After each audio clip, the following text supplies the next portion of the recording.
అధ్యక్ష సి ప్రశ్నకు షెఫ్ శిక్షణ క్యాంటీన్ల నిర్వహణపై ఒక్కొక్కరికి 22,300 రూపాయల వ్యయంతో ఎస్ఎస్జి సభ్యులకు 10 రోజుల కోసం హైదరాబాద్లోని జాతీయ పర్యాటక ఆతిథ్య నిర్వహణ సంస్థ ఆధ్వర్యంలో శిక్షణ ఇవ్వడం జరుగుతూ ఉంది అధ్యక్ష.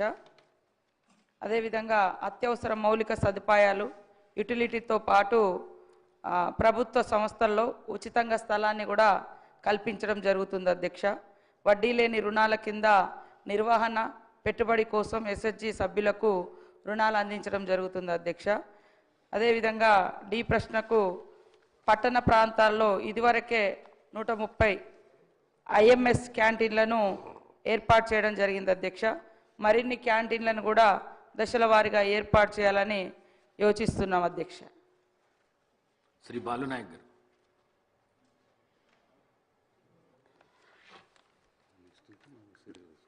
ధన్యవాదాలు అధ్యక్ష. గౌరవ మంత్రి గారు చెప్పిన విధంగా అధ్యక్ష, ఏదైతే రాష్ట్ర వ్యాప్తంగా ఈ క్యాంటీన్లను ఏర్పాటు చేసినటువంటి సందర్భంలో మరి సుమారుగా 150 ఏర్పాటు చేసినామని మంత్రి గారు చెప్తా ఉన్నారు, 250 అని చెప్తా ఉన్నారు. మిగతా నియోజకవర్గాలలో మున్సిపాలిటీ స్థాయిలో కూడా మరి ప్రభుత్వ కార్యాలయాల్లో కానీ మున్సిపాలిటీ స్థాయిలో ఉన్నటువంటి కార్యాలయాల్లో కానీ అక్కడ ఏర్పాటు చేసేటువంటి ఆలోచన ప్రభుత్వం అనుకుంటే అవి కూడా ఏర్పాటు చేస్తే బాగుంటుందని గౌరవ మంత్రి గారు కోరుతా ఉన్నారు అధ్యక్ష. అదేవిధంగా మహిళా సంఘాలకు సంబంధించి ఇప్పటికే ప్రభుత్వం అనేకమైనటువంటి కార్యక్రమాలను ఏర్పాటు చేశారు. ముఖ్యంగా సీతక్క గారి నాయకత్వంలో మరి ఎస్ఎస్జి గ్రూపులకు ఎప్పుడు లేని విధంగా వడ్డీ లేని రుణాలు కావచ్చు, అదేవిధంగా ఇప్పటి వరకు ఏ రాష్ట్రంలో లేని విధంగా మన రాష్ట్రంలో మహిళా సంఘాలకు సంబంధించి మరి వారి అభివృద్ధి కోసం మరి పెట్రోల్ బంకులను ఏర్పాటు చేయడం కావచ్చు, అదేవిధంగా మన ఇవాళ అక్కా చెల్లెలకు ఉచితంగా ఇచ్చేటువంటి బస్సులు ఏవైతే ఉన్నాయో వాటిలో కూడా ఎస్ఎస్జి గ్రూపులకు సంబంధించి మరి మహిళా సంఘాల ద్వారా బస్సులు కొనుగోలు చేసి వచ్చేటువంటి ఆదాయంతో వారి సంఘాలను బలోపేతం చేయాలనే ఆలోచనతోటి ఈ ప్రభుత్వం మహిళల పట్ల చేస్తున్నటువంటి అభివృద్ధి పట్ల మరి గౌరవ ముఖ్యమంత్రి గారికి గౌరవ మంత్రి గారికి ప్రత్యేకమైనటువంటి ధన్యవాదాలు తెలియజేస్తున్నాం అధ్యక్ష. ఇంకా చాలా కార్యక్రమాలు ఈ ప్రభుత్వం మరి చేపడుతున్న సందర్భంలో మహిళా సంఘాలకు సంబంధించి వారిని ఇంకా పెద్ద ఎత్తున కొత్త సంఘాలను ఏర్పాటు చేసి ప్రోత్సహించవలసినటువంటి అవసరం ఉందని చెప్పి కూడా ఈ సందర్భంగా మనం చేస్తున్నాం అధ్యక్ష. మహిళల బలోపేతంగా కావడం వల్ల ఆ సంఘాలు బలోపేతం అవ్వడం వల్ల ఈ రాష్ట్ర ప్రభుత్వానికి మరింత మంచి పేరు రావడానికి అవకాశం ఉంటుందని చెప్పి ఈ సందర్భంగా తెలియజేస్తూ అధ్యక్ష, అక్కగారికి ఈ క్యాంటీన్లు మళ్ళీ కూడా రాష్ట్ర వ్యాప్తంగా కనీసం నియోజక స్థాయిలో మరి ఏర్పాటు చేస్తే బాగుంటుందని చెప్పేసి మరి కోరుతా ఉన్నాను అధ్యక్ష. అదేవిధంగా ప్రభుత్వం మహిళా సంఘాలను బలోపేతం చేయాల్సిన ఆలోచనలో ఇంకా వారికి ఆర్థికంగా పరిపుష్టం చేయడానికి ప్రభుత్వం మరింత మరి నిధులను కేటాయించి ముందుకెళ్లాలని గౌరవ మంత్రి గారు కోరుతూ ధన్యవాదాలు అధ్యక్ష.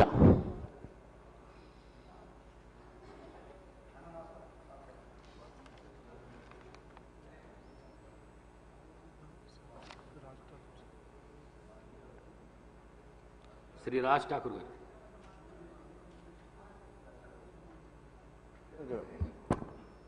నెక్స్ట్ మెడికల్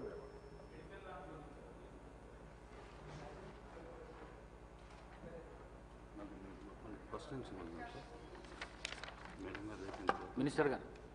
అధ్యక్ష, గౌరవ సోదరుడు బాలు నాయక్ గారు అడిగినట్టుగా ఎక్కడ వీలైతే ఎక్కడ పబ్లిక్ ఉంటారో మరి అక్కడ అన్నీ కూడా హాస్పిటల్స్ కానీ కలెక్టరేట్ కానీ మరి జిల్లాలలో మండలాల్లో ఆయా మహిళా సంఘాలను ప్రోత్సహించాలి.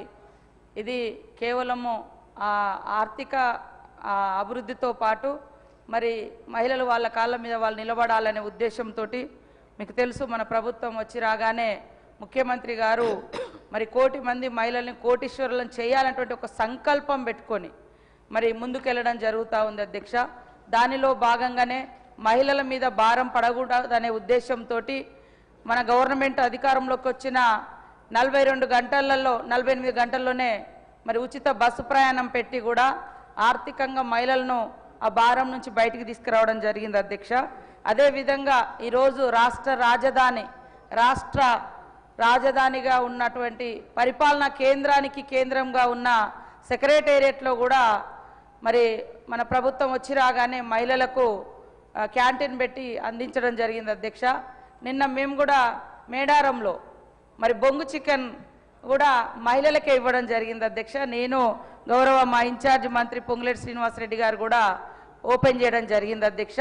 ఈ సందర్భంగా దాదాపుగా మేడారం జాతరలో ఇటు వరంగల్ నుంచి కానీ అటు చుట్టుపక్కల నుంచి కానీ వచ్చేటువంటి భక్తులకు ఎక్కడ వీలైతే అక్కడ ఫుడ్ కానీ ఇతరత్ర అవసరాలు తీర్చుకోవాల్సిన ఏమవుతున్నాయో ఈ మహిళా సంఘాలకే దాదాపుగా 500 షాప్స్కు గవర్నమెంట్ నుంచి బ్యాంక్ లింకేజ్ ద్వారా వాళ్లకు ఫైనాన్షియల్గా సపోర్ట్ చేస్తూ ఇట్లాంటివన్నీ పెట్టిస్తున్నాం అధ్యక్ష. ఖచ్చితంగా మరి అన్నట్టుగా ఇంకా సంఘాలను కూడా మహిళా సంఘాలను గతంలో మనం 60 ఏళ్ళు దాటితే మహిళా సంఘాలలో వాళ్లకు సభ్యత్వం అవకాశం లేకుంటుండే మన ముఖ్యమంత్రి రేవంత్ రెడ్డి గారి ఆలోచన మేరకు 60 సంవత్సరాలు దాటినటువంటి మా అమ్మలను కూడా సంఘాలలో తీసుకొని వాళ్లకు ఒక ఆర్థిక భరోసానే కాకుండా సామూహిక ఒక కుటుంబ రిలేషన్ కూడా మహిళా సంఘాలలో ఉండడం ద్వారా ఏర్పడుతుందనే ఉద్దేశంతో 60 ఏళ్ళు దాటినటువంటి వాళ్ళను కూడా మహిళా సంఘంలో తీర్చుకుంటున్నాం. అదేవిధంగా వృద్ధ సంఘాలను కూడా ఏర్పాటు చేసి మన యొక్క మరి ఎస్హెచ్జి గ్రూపుల ద్వారా మరి అదేవిధంగా ప్రభుత్వం ద్వారా వారికి అన్ని రకాలుగా అండగా ఉంటున్నాం అధ్యక్ష. అంతకుముందు 18 సంవత్సరాలు దాటితే ఉండే ఇప్పుడు 15 సంవత్సరాలు దాటినటువంటి బాలికలను కూడా సంఘాలలో ఆహ్వానిస్తున్నాం అధ్యక్ష. అదేవిధంగా దివ్యాంగులకు కూడా స్పెషల్గా సంఘాలు ఏర్పాటు చేసి వాళ్లకు ఆర్థిక భరోసా మరి ఆర్థిక స్వావలంబన ఇవన్నీ కూడా కల్పిస్తున్నాం అధ్యక్ష. ఇవాళ ఇందిరా క్యాంటీన్ల యొక్క ముఖ్య ఉద్దేశము ఒక దిక్కు మరి మహిళలు చేతి వంట అమ్మ చేతి వంటలాగా ఖచ్చితంగా ఉంటుంది, రుచికరంగా ఉంటుంది, ఆత్మీయత ప్రేమ ఉంటుంది. కాబట్టి అందరూ మహిళలే మరి క్యాంటీన్స్ నడిపిస్తూ తక్కువ రేట్లలో అదేవిధంగా మంచి ఆత్మీయతను అభిమానాన్ని పంచి అమ్మ చేతి వంటను తినిపించడం జరుగుతుంది అధ్యక్ష. అదే కాకుండా ఇందిరా మహిళా శక్తి సంఘాలకు దాదాపు ఇప్పటికీ 20 రకాల బిజినెస్లను డివైడ్ చేసి ఆ 20 రకాల బిజినెస్లకి మహిళల్ని తీసుకురావడం జరుగుతుంది అధ్యక్ష. మహిళలు కూడా పెద్ద ఎత్తున ఇంట్రెస్ట్ చూపుతున్నారు అధ్యక్ష ఇవి పెట్టుకోవడానికి. కాబట్టి తప్పకుండా ఎక్కడెక్కడైతే అవకాశం ఉందో అక్కడ ఏర్పాటు చేయాలని మా సిఓ దివ్యా దేవరాజన్ గారి ద్వారా మరి కలెక్టర్లందరికీ డిఆర్డిఓస్ అందరికీ కూడా ఆదేశాలు అందిస్తాం అధ్యక్ష. మీరు కూడా ప్రజాప్రతినిధులు కానీ మరి లోకల్గా ఉండే డిమాండ్ను కూడా వాళ్ళ విన్నపాలు తీసుకొని తప్పకుండా అత్యధికంగా క్యాంటీన్లు ఏర్పాటు చేస్తాం అధ్యక్ష. ప్రతి మండల సమైక్యకు ఇంకా రాబోయే కాలంలో తప్పకుండా బస్సును కూడా అందిస్తున్నాం అధ్యక్ష. ఇప్పటికీ దాదాపుగా 200 పైన మండల సమైక్యలకు బస్సులు అందించినాం. ఇంకా మిగతా మండలాలకు కూడా మండల సమైక్యలకు అందిస్తాం. తద్వారా ప్రతి మండల సమైక్యకు 70,000 రూపాయలు నెల ఇన్కమ్ కూడా రాబోతుంది అధ్యక్ష. వీళ్ళు ఏదైనా క్యాంటీన్స్ కానీ ఏదైనా బిజినెస్ కానీ 20 రకాల బిజినెస్లు మనం ఇచ్చినప్పుడు దాన్ని ఎట్లా నిర్వహించుకోవాలి, ఏ రకంగా సక్సెస్ఫుల్గా ముందుకు పోవాలి, బ్రాండింగ్ ఎట్లా అని కూడా 10 రోజులు హైదరాబాద్లో వాళ్ళకు ఒక్కొక్క సంఘం పేరుతోటి ఒక్కొక్క వాళ్లకు మరి ట్రైనింగ్కి వచ్చినటువంటి వాళ్ళకు 22,300 రూపాయలు ఖర్చు పెట్టి కూడా మరి ఈ బృందాలకు నాణ్యమైనటువంటి ఫుడ్ కానీ బిజినెస్ మెయింటెనెన్స్ కానీ ఉండే విధంగా వీళ్ళందరికీ శిక్షణ కూడా ఏర్పాటు చేస్తున్నాం అధ్యక్ష. తప్పకుండా ఇందిరా మహిళా శక్తి క్యాంటీన్లను విస్తృతపరుస్తాం. మహిళలందరూ ఆర్థికంగా బలోపేతమయ్యే విధంగా ముఖ్యమంత్రి రేవంత్ రెడ్డి గారి యొక్క ఆలోచన మేరకు ఇంకా ముందుకు తీసుకెళ్తామని తెలియజేస్తా ఉన్నాం అధ్యక్ష.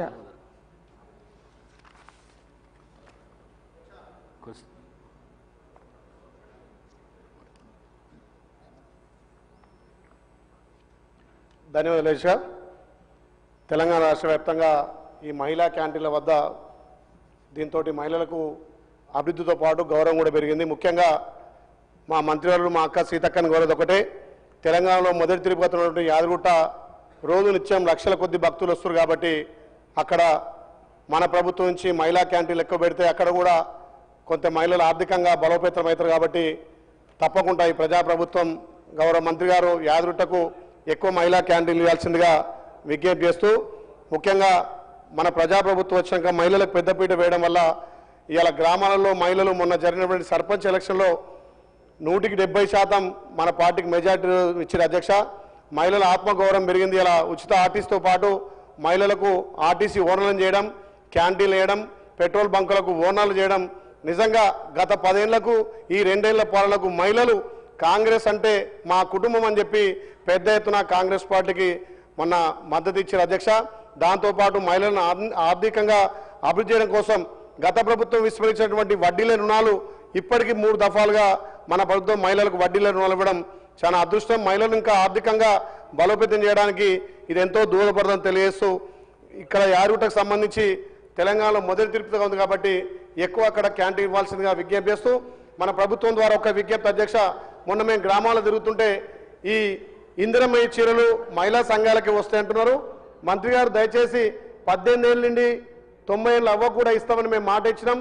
దాని ద్వారా గతంలో 60 రూపాయల చీర ఇచ్చి మహిళల ఆత్మగౌరవం దెబ్బతీసినటువంటి ఆ ప్రభుత్వానికి మన ప్రభుత్వం ఇలా పట్టు చీరగా, ఒక తల్లిగారింటికి అంచెలు వచ్చిన చీరగా ప్రతి ఒక్కరూ మా ప్రభుత్వం అందిస్తుంది, మా రేవంత్ అన్న మా పెద్దన్నగా అందిస్తుందని చెప్పింది. కాబట్టి మీరు ప్రతి అరువులందరికీ 18 ఏళ్ళు నిన్న వాళ్ళందరూ కూడా ఇందిరమ్మ చీరలు ఇవ్వాల్సిందిగా మీ ద్వారా విజ్ఞప్తి చేస్తూ, ఈ మహిళా క్యాంటీన్లు అనేది మహిళల ఆత్మగౌరవం పెంచి మహిళల ఆర్థికంగా బలోపేతం చేయడానికి ఉపయోగపడని తెలియజేస్తూ, మా మంత్రివర్యులు మా మీద దయించి మా యాదగిరిగుట్ట తెలంగాణ తిరుపతికి ఎక్కువ క్యాంటీన్ ఇవ్వాల్సిన విజ్ఞప్తి చేస్తున్నా. థ్యాంక్ యూ అక్క. గౌరవ మంత్రి గారు. అధ్యక్ష బిర్లా ఐలన్న గారు కోరినట్టుగా యాదగిరిగుట్ట కాడ కూడా తప్పకుండా ఎక్కువ భక్తులు వస్తూ ఉంటారు. మంచి నాణ్యమైనటువంటి ఫుడ్ కానీ ఇతర షాప్స్ కూడా వాళ్ళ మహిళా సంఘాలు పెట్టుకోవడానికి తప్పకుండా అక్కడ ప్రోత్సహిస్తాం అధ్యక్ష. కలెక్టర్ గారిని కూడా ఈరోజు మరి కోరుతాము, వారి అక్కడ నుంచి ప్రతిపాదనలు ఇమీడియట్లీ తీసుకొని పంపించమని. అదేవిధంగా వడ్డీ లేని రుణాలు కూడా గతంలో 3,500 కోట్లు ఎగ్గొట్టిపోయిన అధ్యక్ష మహిళా సంఘాలకు ఇవ్వాల్సినటువంటి పావుల వడ్డీ అని పావుల వడ్డీ కూడా ఇవ్వలేదు. ఇవాళ వాళ్ళు బయటికి పోయి రకరకాలుగా మాట్లాడుతున్నారు. కానీ మనము ప్రతి సంవత్సరం మహిళా సంఘాలకు 20,000 కోట్ల రూపాయలను ఇస్తా ఉన్నాం అధ్యక్ష. ఖచ్చితంగా ఇప్పటికీ 3 దఫలుగా వారు అన్నట్టుగా వడ్డీ లేని రుణాలు అందించడం జరిగింది అధ్యక్ష. అదేవిధంగా చీరలు కూడా యాక్చువల్గా మేము ఫస్ట్ అనుకున్నది 67 లక్షల మందికే మన సంఘంలో ఉన్న సభ్యులకే ఇవ్వాలని అనుకున్నాము. కానీ మహిళల యొక్క కోరిక ముఖ్యమంత్రి గారు అన్ని రకాలుగా ఆలోచించి ఖచ్చితంగా అందరికీ ఇవ్వండి అని కోరడంతో అందరికి ఇచ్చినాం అధ్యక్ష. ఎక్కడన్నా మిస్ అయితే అక్కడ కలెక్టర్లను కానీ ఆడ మహిళా సంఘాల వాళ్ళ అధ్యక్షులు ఉన్నారు, డిఆర్డిఓస్ కూడా ఉన్నారు. మేము మళ్ళీ ఒకసారి కూడా సమీక్షిస్తాం. అందుకనే మనము 67 లక్షల మంది పట్టణంలో పల్లెలలో ఉండే నా సభ్యులు మహిళా సంఘ సభ్యులు. కానీ మనకు వచ్చిన 67 లక్షల చీరలు మరి గ్రామీణ ప్రాంతాలకే ముందు ఎందుకు ఇచ్చడమంటే అందరికి ఇవ్వాలనే ఉద్దేశంతో అందించడం జరిగింది. ఎక్కడైనా ఒకవేళ మిస్ అయితే కూడా తప్పకుండా రేపెల్లుండి సమీక్షించి వాళ్ళకు కూడా అందిస్తాం అధ్యక్ష. అలాంటి అపోహ లేదు. ఫస్ట్ మేము భావించింది వాస్తవము, కేవలం మహిళా సంఘంలో ఉన్న సభ్యులకు యూనిఫామ్గా ఇవ్వాలని.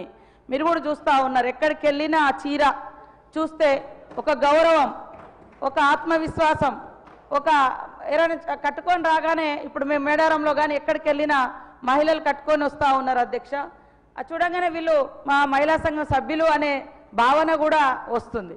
సో అది ముందుగా అందరికి ఇవ్వాలనే ఇప్పుడు నెక్స్ట్ అంటే మేము ఇప్పుడు అనుకున్నది అందరికి ఇవ్వాలనే పట్టణాలలో ఆపడం జరిగింది. ఇప్పుడు మార్చి 1 నుంచి పట్టణాలలో కూడా అందరికి ఇస్తాం. ఎందుకంటే అక్కడ మనకు చేనేత కార్మికుల చెమట చుక్కల్లో నుంచి ఈ యొక్క చీరను మేము నేయించినాం అధ్యక్ష. సూరత్ నుంచి తీసుకురాలే, దుబాయ్ ముంబై నుంచో ఎక్కడి నుంచో కిలోల లెక్క తీసుకురాలేదు అధ్యక్ష. సిరిసిల్ల చేనేత కార్మికుల ఆధ్వర్యంలో అక్కడి నుంచే తీసుకొచ్చినాము. వాళ్ళ శక్తి మేరకు వాళ్ళు నేస్తూ ఉన్నారు. మనకు మొదటి దశగా వచ్చిన అన్ని గ్రామాలలో అందించినాం. ఎక్కడన్నా మిస్ అయినవి ఉంటే ఒక్కసారి మీరు సంబంధిత అధికారులను అడగండి, నేను అవి కూడా మళ్ళీ సమీక్షిస్తాం. ఇప్పుడు రాబోయేది ఇంకా నేస్తున్నారు అధ్యక్ష. దాదాపు ఇంకా 30 లక్షల మందికి మనం పట్టణాలలో కూడా ఇచ్చేది ఉంది కాబట్టి 2 దఫాలుగా పెట్టుకున్నాము. ఇప్పుడు నెక్స్ట్ ఇచ్చే దాంట్లో ఇప్పటికే మేము కలర్స్ అవన్నీ సెలెక్షన్ చేస్తూ ఉన్నాం. ఇంకా బెటర్గా అంటే అందరికి ఒకే టైంలో ఇచ్చేటట్టుగా కూడా ప్రణాళిక చేసుకుంటాం అధ్యక్ష. కాబట్టి ఎవరికైనా అపోహ ఉంటే దయచేసి అందరి సభ ద్వారా మీ ద్వారా తెలియజేస్తూ ఉన్నాం అధ్యక్ష. ఖచ్చితంగా మహిళలందరికీ ఇవ్వాలనే ఉద్దేశంతో అందరికి ఇస్తున్నాం అధ్యక్ష. కాబట్టి దాదాపు 1 కోటి మంది చీరలు 1 కోటి మంది మహిళలకు ఈ యొక్క ఇందిరమ్మ బర్త్డే సందర్భంగా మన ముఖ్యమంత్రి మా సహచర మంత్రుల చేతుల మీదుగా ప్రారంభించడం జరిగింది అధ్యక్ష. కొద్దిగా ఉత్పత్తి కాడ లేట్ అవ్వడంతో ఆగింది, పట్టణాలలో పల్లెలలో లేదు. కాబట్టి మళ్ళీ ఈరోజు